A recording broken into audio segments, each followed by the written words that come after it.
Hello नमस्कार दोस्तों, मैं ऋषभ आपके चैनल एजुकेशन फॉर ऑल में एक बार फिर से आपका स्वागत करता हूं। आज हम लोग जो फिजिक्स का लूसेंट सीरीज हम लोग कर रहे थे उसका मैं दूसरा पार्ट लेकर के आ गया हूं। इससे पहले मैंने पहले पार्ट में 100 क्वेश्चन इम्पोर्टेंट जो है वो करवाया है, जो कि अलग अलग एग्जाम में पूछा गया है। आप ये अगर बिहार डीएलएड का, यूपी पुलिस या फिर आप किसी भी एग्जाम की तैयारी कर रहे हैं उसके लिए आप ये ले सकते हैं। और ये लूसेंट के जो है वो चैप्टर वाइज एमसीक्यू इसमें मैं करवा रहा हूँ। अगर आप पॉलिटी का भी सेशन करना चाहते हैं, पॉलिटी पढ़ना चाहते हैं, तो आप जो है प्लेलिस्ट में जा करके देख सकते हैं। अगर आप में से कोई बिहार एसएससी का तैयारी कर रहा है तो मैं हर रोज़ जीके का प्रैक्टिस सेट करवाता हूँ, आप जो है उसको जा करके देख सकते हैं। चलिए हम लोग जो है आज का पहला क्वेश्चन स्टार्ट करते हैं। अगर आपको ये वीडियो पसंद आए तो वीडियो को लाइक कीजिएगा, अपने दोस्तों में शेयर कीजिएगा, और चैनल को अभी तक सब्सक्राइब नहीं किए हैं तो चैनल को सब्सक्राइब भी कर दिया कीजिएगा। पहला क्वेश्चन है कि माध्यम माध्यम के तापमान में वृद्धि के साथ प्रकाश की गति जो है वो बढ़ती है। यानी कि अगर मीडियम का टेम्परेचर बढ़ते जाएगा तो प्रकाश की तीव्रता भी जो है वो बढ़ती जाएगी। प्रकाश की गति जो है वो कितनी होती है, तो प्रकाश की गति 3 × 10⁸ मीटर पर सेकेंड होता है। अब आप ये याद रखिएगा। अगला क्वेश्चन है, क्वेश्चन नंबर 103 है कि सूर्य ग्रहण होता है। तो सूर्य ग्रहण कब होता है कि चंद्रमा सूर्य और पृथ्वी के बीच में आ जाती है। यानी कि जब चंद्रमा सूर्य और पृथ्वी के बीच में आ जाती है तो उस समय जो है वो सूर्य ग्रहण लगता है। और वहीं जब पृथ्वी चंद्रमा और सूर्य के बीच में आती है तो उसको जो है वो चंद्र ग्रहण जो है वो कहा जाता है। चंद्र ग्रहण घटता है पूर्णिमा के दिन, वहीं आपका सूर्य ग्रहण जो है वो आपका अमावस्या के दिन घटता है। क्वेश्चन नंबर 105 है कि उचित रीति से कटे हीरे की असाधारण चमक का आधारभूत क्या है, तो उसका अति उच्च अपवर्तनांक सूचकांक होता है। यानी कि जो आपका हीरा का जो कटा हुआ भाग में जो चमकता है वो किसके कारण होता है, तो उसका अति उच्च अपवर्तनांक सूचकांक के द्वारा जो है वो चमकता है। अगला है कि जब एक कॉम्पैक्ट डिस्क यानी कि सीडी सूर्य के प्रकाश में जो है वो देखी जाती है तो इंद्रधनुष के समान रंग दिखाई पड़ता है। इसकी व्याख्या की जा सकती है परावर्तन एवं अपरिवर्तन की परिघटना के आधार पर। यानी कि जो आपका सीडी होता है उसमें जब हम लोग धूप में देखते हैं तो इंद्रधनुष जैसा कलर उसमें आता है, वो परिवर्तन और अपरिवर्तन के परिघटना के कारण होता है। 107 नंबर क्वेश्चन है कि किस गुण धर्म के कारण पानी से भरे बर्तन में डूबी हुई छड़ जो है वो मुड़ी दिखाई देती है, तो अपवर्तन के कारण यानी कि रिफ्रैक्शन के कारण। अगर कोई बकेट में जो है वो पानी भरा हुआ है और उसमें अगर आप छड़ी को डाल देंगे तो वो आपको टेढ़ा जो है वो दिखाई देगा। और एक आता है कि बकेट में पानी है और उसमें सिक्का डाला हुआ है तो ऊपर जो है हल्का दिखाई देता है, वो भी अपवर्तन के कारण। मछली तालाब में जो है वो अपने स्थान पर जो है वो एक तरह से आभासी रूप से दिखाई देती है, वो भी अपवर्तन के कारण ही होता है। परावर्तन जो है वो आपका कांच यानी कि जो शीशा होता है, हम लोग मिरर देखते हैं, वो उसमें परावर्तन होता है, आप ये भी याद रखिएगा। उत्प्लावन जो है वो आपका पानी में होता है। यानी कि कोई भी चीज़ अगर पानी में डुबाया जाता है तो उसके नीचे से एक फोर्स जो है वो लगता है, वो एक बॉइंट फोर्स जो है वो कहलाता है। अगला है क्वेश्चन नंबर 108 नंबर कि एक समतल दर्पण पर आपतित किरण 60 डिग्री का कोण बनाती है तो परावर्तित किरण जो है वो कितना हो गया, तो वो भी 60। यानी कि अगर कोई प्लेन मिरर पर इंसिडेंट रे 60 डिग्री का है तो रिफ्लेक्टेड रे भी जो है वो आपका 60 डिग्री का ही होगा। क्वेश्चन नंबर 109 है कि अगर प्रकाश का आपतन कोण 90 डिग्री है और अपवर्तन के बाद कोण 30 डिग्री हो जाता है तो माध्यम का अपवर्तनांक जो है वो आपका 3.0 होगा। क्वेश्चन नंबर 110 है कि यदि किसी दर्पण को थीटा कोण से घुमाया जाता है तो परावर्तित किरण जो है वो 2 थीटा कोण से जो है वो घूम जाता है। अगर इंसिडेंट रे आपका थीटा कोण पर घुमाया जा रहा है तो रिफ्लेक्टेड रे जो है वो आपका 2 थीटा कोण से घूम जाता है। ये सारे के सारे जो है वो प्रीवियस ईयर क्वेश्चन है, तो आप इसको जो है वो पूरा का पूरा रट जाइएगा। डीएलएड एग्जाम हो या फिर आप बिहार एसएससी की तैयारी कर रहे हो तो सभी के एग्जाम के लिए ये बेनिफिशियल है। पूर्ण आंतरिक परिवर्तन जिसको टोटल इंटरनल रिफ्लेक्शन कहते हैं कब होता है, तो हीरे के कांच में जो है वो टोटल इंटरनल रिफ्लेक्शन होता है। हीरे का कांच हुआ, ऑप्टिकल फाइबर हुआ, वो सारा जो है वो टोटल इंटरनल रिफ्लेक्शन पर काम करता है। और जो आपका मृग मरीचिका जिसको कहते हैं, जैसे गर्मियों के दिन में हम लोग दूर कहीं अगर रेगिस्तान में जाएं या फिर अगर रोड पर आप चल रहे हैं तो दूर देखेंगे कि आपको जो है वो लगता है कि कुछ पानी जैसा जो है वो प्रतीत हो रहा है, तो वो आपका टोटल इंटरनल रिफ्लेक्शन के कारण ही होता है। मृग जो मिराज होता है या फिर मृग तृष्णा जिसको कहते हैं, वो टोटल इंटरनल रिफ्लेक्शन के कारण ही होता है। अगर आपको वीडियो पसंद आ रहा होगा तो वीडियो को लाइक कीजिएगा, अपने दोस्तों में शेयर कीजिएगा, और अभी तक अगर चैनल को सब्सक्राइब नहीं किए हैं तो चैनल को सब्सक्राइब भी कर दिया कीजिएगा। पेट अथवा शरीर के अन्य आंतरिक अंगों के निरीक्षण के लिए प्रयुक्त तकनीक जो इंडोस्कोपी होता है, वो भी पूर्ण आर्थिक प्रवर्तन पर जो है वो काम करता है, टोटल इंटरनल रिफ्लेक्शन पर जो है वो काम करता है। क्वेश्चन नंबर 114 है कि इंद्रधनुष के कारण होता है। तो इंद्रधनुष जो है वो परावर्तन और अपवर्तन के कारण होता है, यानी कि इंद्रधनुष रिफ्लेक्शन और रिफ्रैक्शन के कारण होता है। आकाश का रंग जो है वो नीला परकिरण के कारण दिखाई देता है, यानी कि स्कैटरिंग ऑफ लाइट के कारण जो है वो आकाश का रंग नीला जो है वो दिखाई पड़ता है। अगला है आपका वायुमंडल में प्रकाश के जो विसरण यानी कि डिफ्यूजन का कारण है। तो जो आपका वायुमंडल में प्रकाश का जो डिफ्यूजन है वो आपका धूल कण है, यानी कि धूल कण के कारण जो है वो प्रकाश का जो है वो विसरण हो जाता है।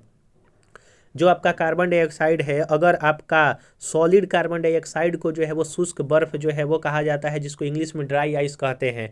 अगर आपका सॉलिड कार्बन डाइऑक्साइड है तो उसी को जो है वो आपका शुष्क बर्फ कहते हैं। हीलियम जो है आपका He इसका सिंबल होता है, और 2 इसका जो है वो एटॉमिक नंबर होता है, और यह एक नोबल गैस है।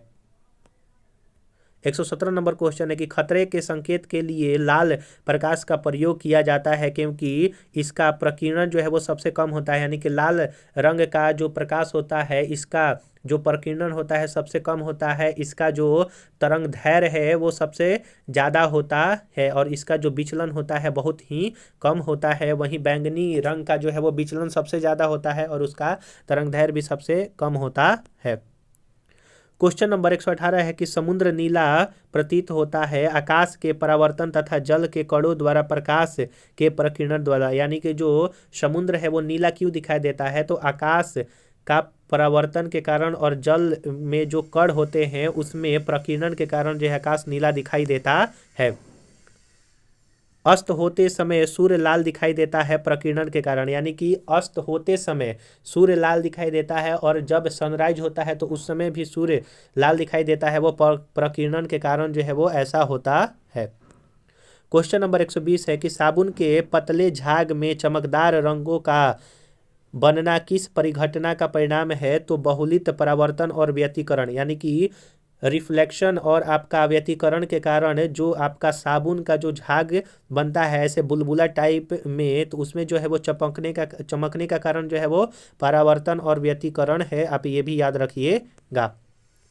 क्वेश्चन नंबर 121 है कि मोटर कार में पश्च दृश्य के लिए कौन सा दर्पण जो है प्रयुक्त होता है, तो जो आपका मोटर कार होता है उसमें जो आपका साइड में जो मिरर लगता है उसमें उत्तल दर्पण का प्रयोग करते हैं, जो कि बड़ा इमेज को जो है वो छोटा प्रतीत करवाता है। अगर वहीं हेडलाइट की बात करें, यानी कि गाड़ियों का हेडलाइट में जो है वो अवतल दर्पण का जो है वो प्रयोग होता है, वहीं जब हम लोग अपना चेहरा वगैरह देखते हैं तो उसमें समतल दर्पण का प्रयोग होता है।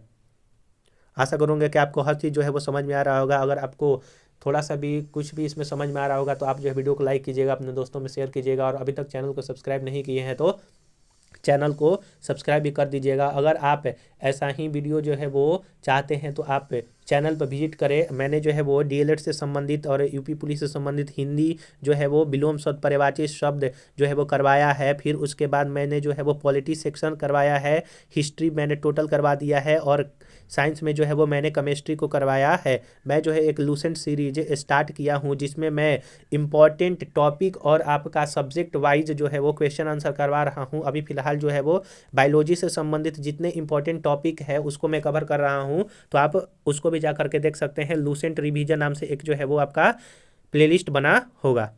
अगला है कि दाढ़ी बनाने के लिए काम में लाने वाला जो दर्पण है वो आपका अवतल दर्पण जो यूज होता है दाढ़ी बनाने में। फिर उसके बाद जो आपका डेंटिस्ट यूज करते हैं उसमें भी जो है आपका अवतल दर्पण ही होता है। देखिए ये जो है वो बीपीएससी और बिहार पॉलिटेक्निक में जो है वो पूछा गया है। तो सारे के सारे जो लूसेंट का बुक होता है वो अलग अलग एग्जाम में जितने भी क्वेश्चन आंसर पूछे रहते हैं वही जो है आपको इसमें दिया हुआ रहता है। चलिए अगला क्वेश्चन है कि मानव आँख की रेटिना पर कैसा प्रतिबिंब बनता है। तो जो मानव आँख की रेटिना होता है उसमें वास्तविक तथा उल्टा प्रतिबिंब बनता है, और जो मानव आँख में जो लेंस होता है वो आपका कनकेव लेंस होता है, आप ये भी याद रखिएगा।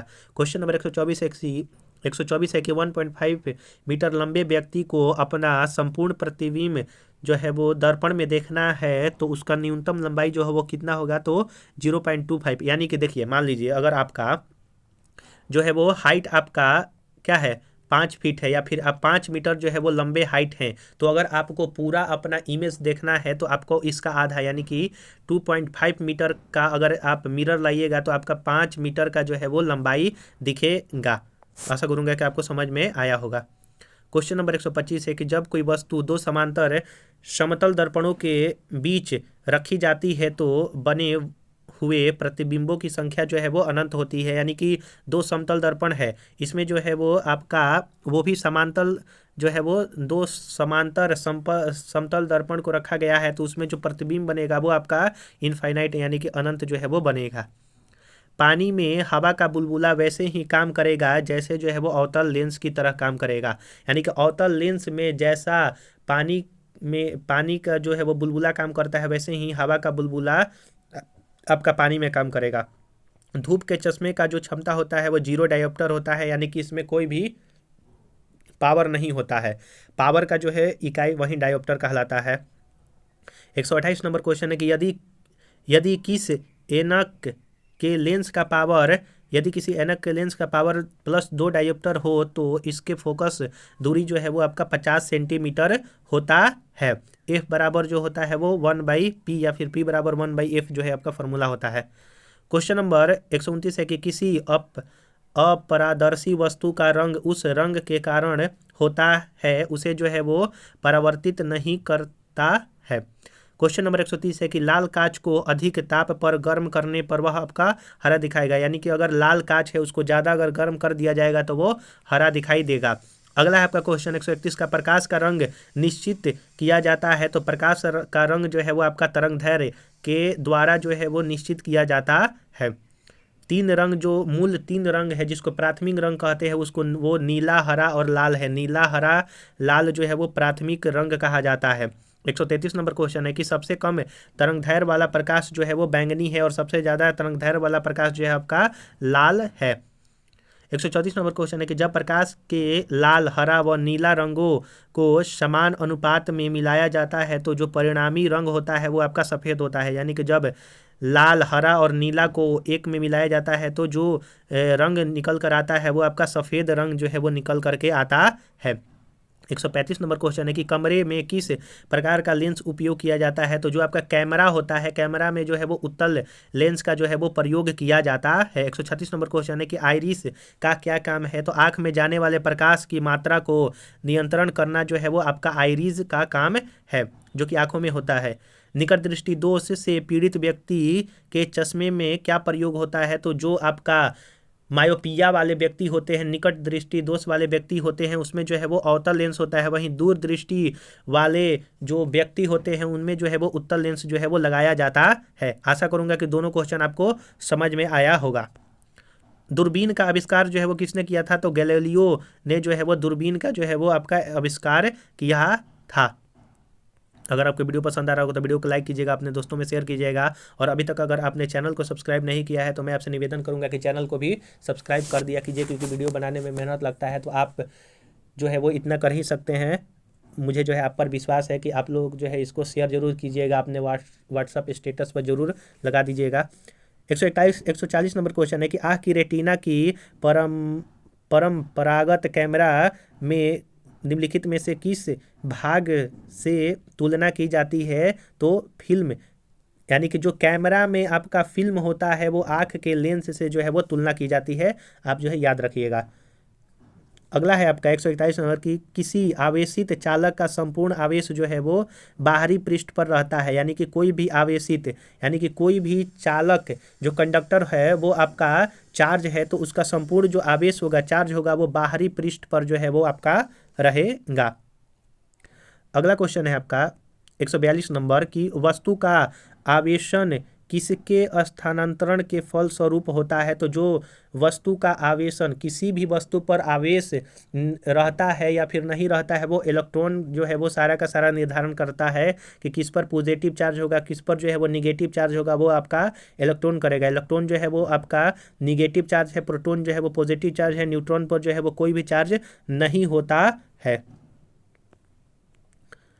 143 नंबर क्वेश्चन है कि आप कार में जा रहे हैं, यदि असमान से माफ कीजिएगा आसमान से बिजली गिरने वाली हो तो सुरक्षित रहने के लिए कार की खिड़की जो है वो आप बंद कर लेंगे। अगर आप कार चला रहे हैं और आपका आसमान से बिजली गिरने वाला है तो आप जो है अगर खिड़की को बंद कर लेंगे तो आप पर कोई भी जो है वो खतरा नहीं होगा, क्योंकि कार का जो ऊपर वाला भाग होता है या फिर जो उसका पूरा बॉडी होता है वो कुछ इस प्रकार से बनाया जाता है कि अगर बिजली कार पर गिरती भी है तो वो जो है तुरंत जो है वो नीचे चली जाएगी अगर आप कांच को बंद करके रखेंगे तो।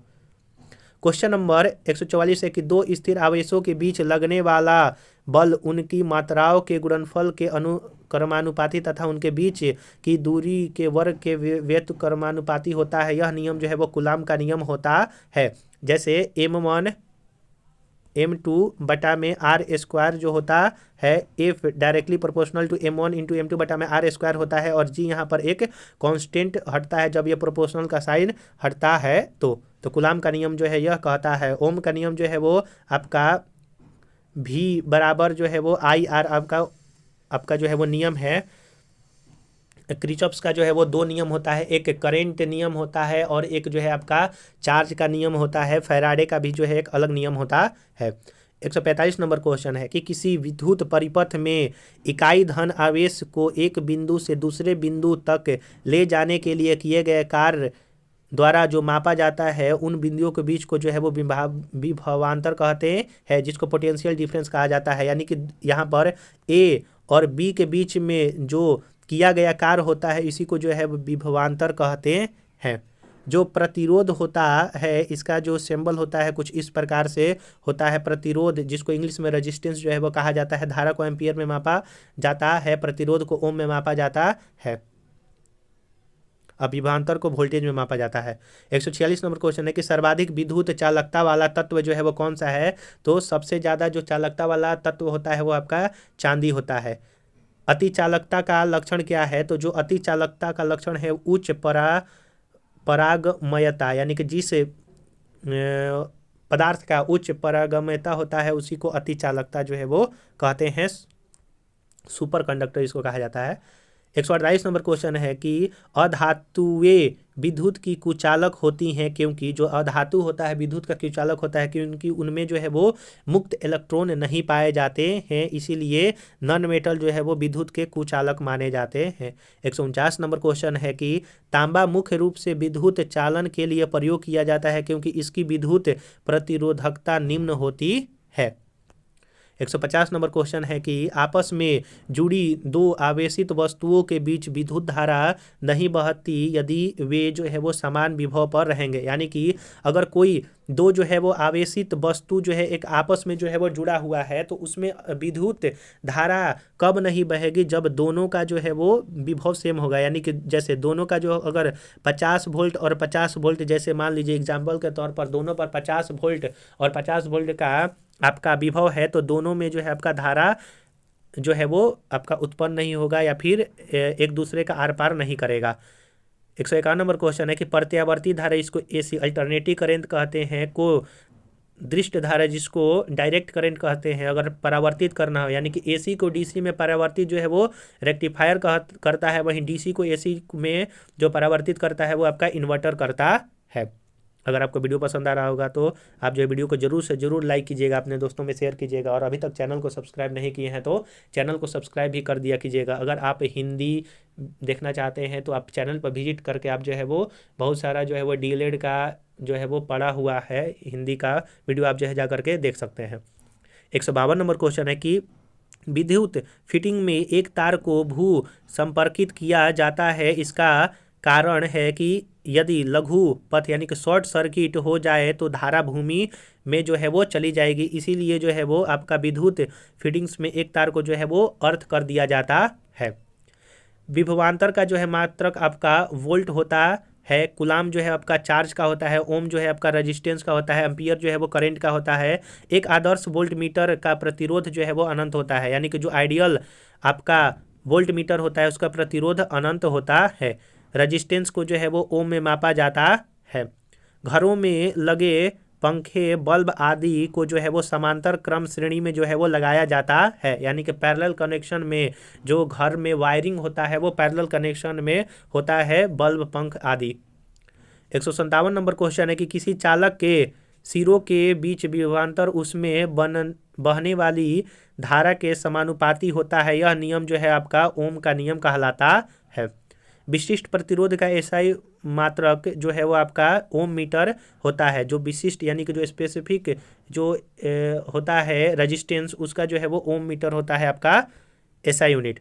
अगला है क्वेश्चन 159 नंबर कि यदि 3 ओम और 6 ओम प्रतिरोध समांतर क्रम में जुड़े हो तो उसका जो तुल्यांकी प्रतिरोध होगा वो आपका कितना होगा, तो वो 2 ओम होगा। आइए देख लेते हैं। इसका जो है 1/R1 + 1/R2 इसका जो है वो आपका पैरेलल का आपका फार्मूला होता है, तो इसको हम लोग R1 + R2 बटा में हम लोग R1 × R2 भी जो है वो लिख सकते हैं। नहीं माफ कीजिएगा, तो 1/R का हो जाएगा आपका ये फार्मूला, लेकिन हमको जो है वो R निकालना है। तो R जो होगा जब हम लोग पलटेंगे तो R1 × R2 बटा में R1 + R2 इसका हो जाएगा। तो 3 और 6 रखना है, तो 3 × 6 और 3 + 6 जो है आपका 9 हो जाएगा, तो 9 और ये गुना करेंगे तो 18 होगा, तो 2 इसका जो है वो आंसर हो जाएगा। वहीं अगर श्रेणी क्रम में ये अगर मान लीजिए दिया हुआ रहता तो R1 + R2 अगर सिर्फ हम लोग कर देते तो इसका 9 जो है वो आंसर आ जाता अगर सीरीज में रहता, तो अभी इसका आंसर 2 होगा। 160 नंबर क्वेश्चन है कि एक शुष्क सेल में कौन सी ऊर्जा पाई जाती है, तो रासायनिक ऊर्जा जो है वो शुष्क सेल में पाई जाती है। एक समान शुष्क सेल में विद्युत अपघटन जो है वो अमोनियम क्लोराइड होता है।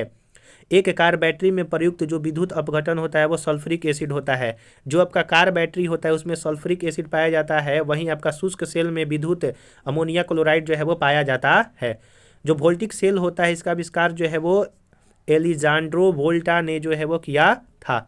अगला है 164 नंबर के शुष्क सेल जो है वो क्या होता है, तो शुष्क सेल जो है आपका प्राथमिक सेल यानी कि प्राइमरी सेल होता है। शुष्क सेल वह सेल होते हैं जो कि एक बार जो है वो चार्ज हुए फिर उसके बाद जो है वो चार्ज नहीं हो सकते हैं। जैसे हम लोग बैटरी जो है वो नॉर्मली लाते हैं घड़ी में लगाने के लिए या फिर जो टीवी का रिमोट होता है उसमें लगाने के लिए। लोहे के ऊपर जिंक की परत जो है वो चढ़ाने की प्रक्रिया को क्या कहते हैं, तो गैल्वेनाइजेशन जो है वो कहा जाता है।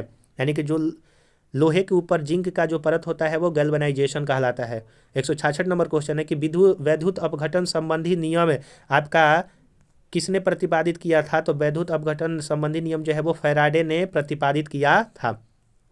अगला है कि विद्युत फ्यूज में इस्तेमाल किए जाने वाला जो मिश्र धातु होता है वो निम्न प्रतिरोध एवं निम्न गलनांक का होना चाहिए। यानी कि जो विद्युत फ्यूज होता है उसमें निम्न प्रतिरोध और निम्न गलनांक जो है वो बनाए जाते हैं। 168 नंबर क्वेश्चन है कि आमतौर पर सुरक्षा फ्यूज लगाने के लिए प्रयोग होने वाला तार किस पदार्थ का बनता है, तो टीन और सीसा का जो है वो मिश्र धातु होता है। बिजली के बल्ब का फिलामेंट जो है वो टंगस्टन से बनकर के तैयार किया जाता है, क्योंकि टंगस्टन का जो आपका सहने का शक्ति है, जो टेम्परेचर सहने का शक्ति है वो ज़्यादा होता है। विद्युत हीटर का एलिमेंट जो है वो आपका नाइक्रोम का बनाया जाता है, वो भी इसी के कारण क्योंकि इसका जो है वो आपका टेम्परेचर सहने की शक्ति ज़्यादा होती है। यदि 100 वाट वाले बल्ब 10 बल्ब प्रतिदिन 1 घंटा जलते हैं तो वह कितना यूनिट आपका हो जाएगा, तो इसका फार्मूला हो जाएगा 100 × 10 × 1 घंटा बटा में 1000 होता है, तो इसका एक जो है आपका आंसर हो जाएगा, यानी कि 1 यूनिट उठेगा। अगर 100 वाट का बल्ब है 10 दिन रोज जलता है, प्रतिदिन 1 घंटा अगर जलता है तो 1 यूनिट का बिल आएगा। यूनिट को जो है हम लोग किलोवाट आवर में नापते हैं, जो एनर्जी का आपका मीटर में जो आता है। 172 नंबर क्वेश्चन है कि त्वरित चालक का आविष्कार जो है वो बेंजामिन फ्रैंकलिन ने किया था। निम्नलिखित में से कौन विद्युत अनुचुंबकीय यानी कि पैरामैग्नेटिक है? तो क्रोमियम जो है वो पैरामैग्नेटिक है। 174 नंबर क्वेश्चन है कि डाईमैग्नेटिक कौन है? तो बिस्मथ जो है वो आपका डाईमैग्नेटिक है। वहीं आपका जो लोहा हुआ, निकल हुआ, कोबाल्ट हुआ, यह फेरोमैग्नेटिक है। क्वेश्चन नंबर 175 है कि विद्युत धारा का चुंबकीय प्रभाव सर्वप्रथम अवलोकित किया गया तो आपका ओस्टेड द्वारा जो है वो विद्युत धारा का चुंबकीय प्रभाव सबसे पहले जो है वो किया गया, खोजा गया। 176 नंबर क्वेश्चन है कि विद्युत चुंबकीय प्रेरण के नियम का उपयोग निम्नलिखित में से किसको बनाने में उपयोग किया जाता है? तो जनित्र को बनाने में उपयोग किया जाता है, जिसको इंग्लिश में जनरेटर कहा जाता है। विद्युत मोटर निम्न सिद्धांत के अनुसार कार्य करते हैं। तो विद्युत मोटर जो है वो फैराडे के नियम के अनुसार जो है वो काम करते हैं। ट्रांसफार्मर क्या है? तो एसी वोल्टेज को घटाने और बढ़ाने में जो प्रयुक्त आपका सामग्री होता है उसी को जो है वो ट्रांसफार्मर कहते हैं। जो डिवाइस यूज होता है उसको ट्रांसफार्मर कहते हैं। जैसे आप अगर टीवी में आपका स्टेबलाइजर होता है तो उसमें भी जो है छोटा सा ट्रांसफार्मर होता है जो कि वोल्टेज को बढ़ाने और आपको घटाने में काम करता है, एसी करंट को। लेंस का नियम निम्नलिखित में से किसके लिए आवश्यक है? तो ऊर्जा संरक्षण पर जो है लेंस का नियम जो है वो कार्य करता है। परमाणु के नाभिक में होता है, तो परमाणु के नाभिक में प्रोटॉन और न्यूट्रॉन जो है वो पाया जाता है। नाभिक में प्रोटॉन और न्यूट्रॉन पाया जाता है, वहीं चारों तरफ नाभिक के बाहर जो है वो इलेक्ट्रॉन चारों तरफ जो है वो चक्कर लगाए रहता है। न्यूट्रॉन की खोज जो है वो आपका चैडविक ने किया था। इलेक्ट्रॉन की खोज जो है रदरफोर्ड ने किया था। आप जो है प्रोटॉन का खोज बताइएगा कि प्रोटॉन का खोज किसने किया था। एटॉमिक नंबर क्या होता है? तो नाभिक में उपस्थित प्रोटॉनों की संख्या जो है वो एटॉमिक नंबर कहलाता है, या फिर नंबर ऑफ प्रोटॉन और नंबर ऑफ इलेक्ट्रॉन जो है वो आपका एटॉमिक नंबर कहलाते हैं। उसको ऐड नहीं करना है, आप ये भी याद रखिएगा। जिस तत्व के परमाणु में 2 प्रोटॉन, 2 न्यूट्रॉन और 2 इलेक्ट्रॉन होते हैं उसका द्रव्यमान मास जो है वो आपका 4 होगा। और ये कौन सा तत्व है? तो वो आपका हीलियम है। नाभिक का आकार जो है वो 10⁻⁻15 मीटर होता है, या फिर 1 फर्मी भी कहते हैं। जो आपका नाभिक होता है उसका आकार 1 फर्मी या फिर 10⁻⁻15 मीटर भी होता है। पॉजिट्रॉन की खोज जो है वो एंडरसन ने किया था। पॉजिट्रॉन की खोज एंडरसन ने किया था। यहाँ पर थोड़ा ब्लर है तो मैं पढ़ के सुना दे रहा हूँ। हाइड्रोजन परमाणु के न्यूक्लियस में प्रोटॉनों की संख्या क्या होती है? तो जो हाइड्रोजन परमाणु होता है उसके न्यूक्लियस में प्रोटॉन जो है वो आपका 1 पाया जाता है।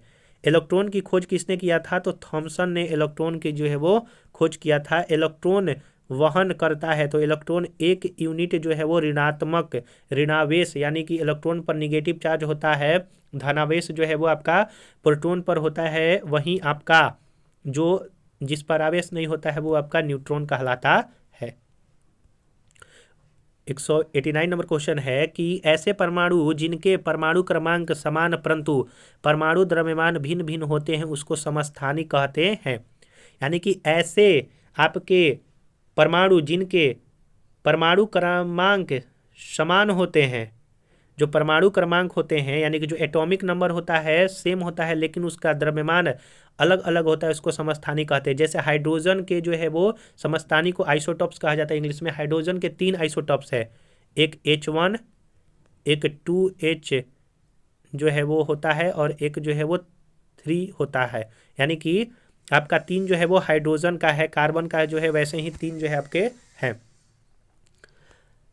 समस्थानिक गुण पाए जाते हैं, तो तत्वों में समस्थानिक गुण पाए जाते हैं। एक भारी नाभिक के 2 हल्के नाभिकों में टूटना नाभिकीय विखंडन कहलाता है।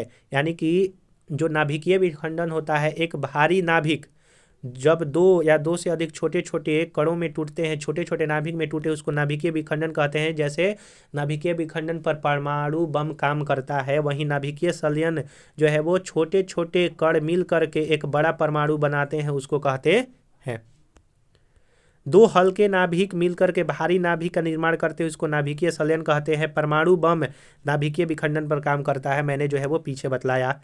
रेडियो सक्रिय पदार्थ उत्सर्जित करता है आपका बीटा किरणें, अल्फा किरणें, गामा किरणें। यानी कि अल्फा, बीटा और गामा जो है किरणें आपका रेडियो सक्रिय पदार्थ जो है आपका उत्सर्जित करते हैं।